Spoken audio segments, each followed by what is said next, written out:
గట్టిగా ఒకసారి మీరు ఈలలు వేస్తారు కానీ నినాదాలు స్పందించారా? జై తెలంగాణ, జై తెలంగాణ, జోహార్లు తెలంగాణ మన వీరులకు. నమస్కారం. గౌరవనీయులు మన పార్టీ కార్యనిర్వాహక అధ్యక్షులు మాజీ మంత్రివర్యులు శ్రీ కల్వకుంట్ల తారక రామారావు గారు, గౌరవనీయులు సభాధ్యక్షులు శాసన మండలి సభ్యులు శ్రీ చల్లా వెంకటరామరెడ్డి గారు, స్థానిక శాసనసభ్యులు శ్రీ విజయుడు గారు, గద్వాల శాసనసభ్యులు శ్రీ కృష్ణమోహన్ రెడ్డి గారు, వేదిక మీద ఉన్నటువంటి దేవరం మల్లప్ప గారు, అభిలాష్ గారు, ఇంతియాజ్ గారు, భూషణ్ గారు, శ్రీనివాస్ గారు, ఇంకా ఇతర మిత్రులు, స్థానిక సంస్థల ప్రజాప్రతినిధులు, పార్టీ ప్రతినిధులు, ఈరోజు జమలమ్మ జాతర ఉన్న గద్వాల కంచుపాడు ఎల్లమ్మ దేవత ప్రత్యేక పూజల కార్యక్రమం ఉన్న మంగళవారం అంటే చాలు నడిగడ్డలో మొత్తం ఎల్లమ్మ కాడు ఉంటారు, లేకుంటే జమలమ్మ కాడు ఉంటారు. ఆ రెండింటిని కాదని ఇవాళ చెల్లా జాతరకు వచ్చినటువంటి మీ అందరికీ, బీఆర్ఎస్ జాతరకు వచ్చిన మీ అందరికీ, మీడియా మిత్రులకు పేరు పేరున నమస్కారాలు. గౌరవనీయులు మాజీ ఐపీఎస్ అధికారి, అదనపు డీజీ హోదాలో రిటైర్ అయ్యి స్వచ్ఛందంగా పదవి విరమణ తీసుకొని తెలంగాణ రాష్ట్ర అభివృద్ధిలో భాగస్వామి కావాలని, పేదలు అణగారిన వర్గాల ఆశలకు ఒక ప్రతిరూపంగా పార్లమెంటులో తన గొంతును వినిపించాలని కేసీఆర్ గారి కోరిక మీదకు బీఆర్ఎస్ అభ్యర్థిగా ఇవాళ నాగర్ కర్నూలు పార్లమెంటుకు పోటీ చేస్తున్నటువంటి శ్రీ డాక్టర్ ఆర్ఎస్ ప్రవీణ్ కుమార్ గారికి ప్రత్యేకమైనటువంటి నమస్కారాన్ని నేను తెలియజేస్తున్నాను. మీ అందరి పక్షాన గట్టిగా ఒకసారి చప్పట్లు కొట్టాలందరూ. ఈ ఎన్నికకు ఒక ప్రాధాన్యత ఉంది. గతంలో ఎప్పుడు కూడా ప్రవీణ్ కుమార్ లాంటి ఉన్నత విద్యావంతుడు నాగర్ కర్నూలు లోకసభ స్థానానికి ఎవరు కూడా పోటీ చేయలే. ఇప్పటిదాకా పోటీ చేసినటువంటి అందరి అభ్యర్థుల్లో కూడా విద్వత్తు కలిగిన వాడు, అవగాహన కలిగిన వాడు, ఉన్నత విద్య చదువుకున్నటువంటి వాడు, భారతదేశంలో అఖిల భారత సర్వీస్ పాస్ కావడమే కాదు, భారతదేశంలో ఉండే అఖిల భారత సర్వీసులలో ఉండేటువంటి వాళ్ళు పరీక్ష రాస్తే భారతదేశం తరఫున అమెరికాలో చదువుకోవడం కోసం ఎంపికైన ఏకైక వ్యక్తి ఆర్ఎస్ ప్రవీణ్ కుమార్ గారు. అదే ఆయన ప్రత్యేకత. హార్వర్డ్ విశ్వవిద్యాలయంలో చదువుకొని వచ్చిండు. అలంపూర్ మట్టి జీవితం తెలుసు, అమెరికా హార్వర్డ్ విశ్వవిద్యాలయం చదువు తెలిసినటువంటి వాడు. భవిష్యత్తులో నాగర్ కర్నూలు పార్లమెంటు యొక్క ప్రతిష్టను ఇనుమడింపజేసేటువంటి శక్తి సంపన్నుడు అతను. కాబట్టి ఈసారి నాగర్ కర్నూలు పార్లమెంటు అభ్యర్థిగా ప్రవీణ్ కుమార్ గెలవడం ద్వారా తప్పకుండా చెల్లా గారికి ఎడమకు విజయుడైతే కుడికి ప్రవీణ్ గారు ఉంటారు. అలంపూర్కు ఒక ప్రత్యేకమైన గుర్తింపు వస్తుందని చెప్పి నేను నమ్ముతా ఉన్నా. మీరు అలంపూరు జోగులాంబ మాట అంటే కేసీఆర్ గారికి ఎనలేనటువంటి భక్తి శ్రద్ధలు.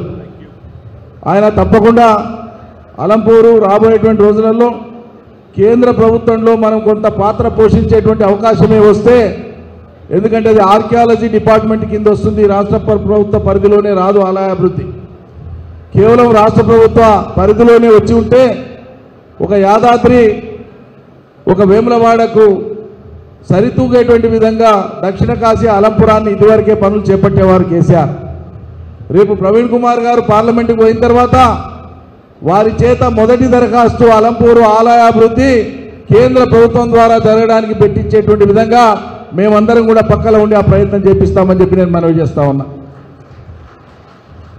మీ అందరికీ తెలుసు, ఈరోజు రాష్ట్ర ప్రభుత్వం ప్రత్యేకంగా కాంగ్రెస్ పార్టీ దాని అధ్యక్షుడిగా ఉన్నటువంటి రేవంత్ రెడ్డి మాట్లాడినటువంటి మాటలు పోయిన ఎన్నికలలో ఇచ్చిన హామీలు అన్ని కాదు ఇన్ని కాదు, అవన్నీ కూడా గాలికి పోయినాయి. ఒక్క మాట కూడా లేదు.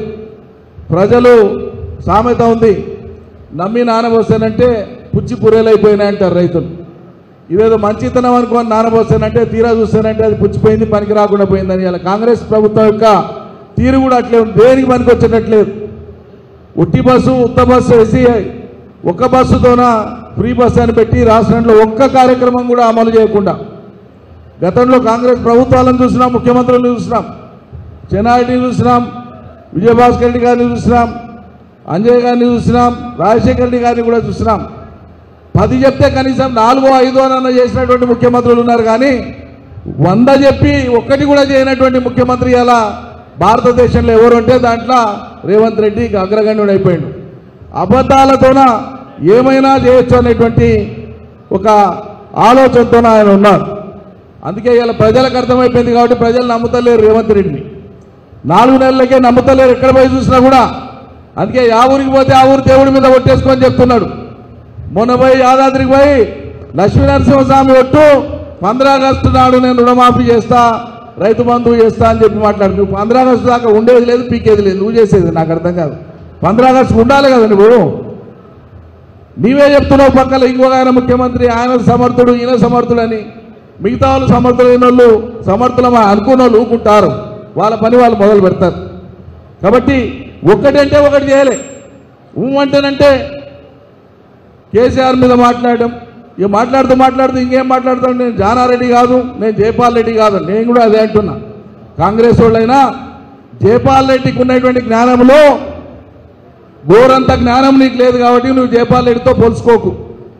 జానారెడ్డికి ఉండేటువంటి విఘ్నతలో నీకు కొద్ది కూడా లేదు, సంస్కారం లేదు కాబట్టి జానారెడ్డితో పోల్చుకోకు. వాళ్ళిద్దరికి నువ్వు ఎట్లా సరితూగవు.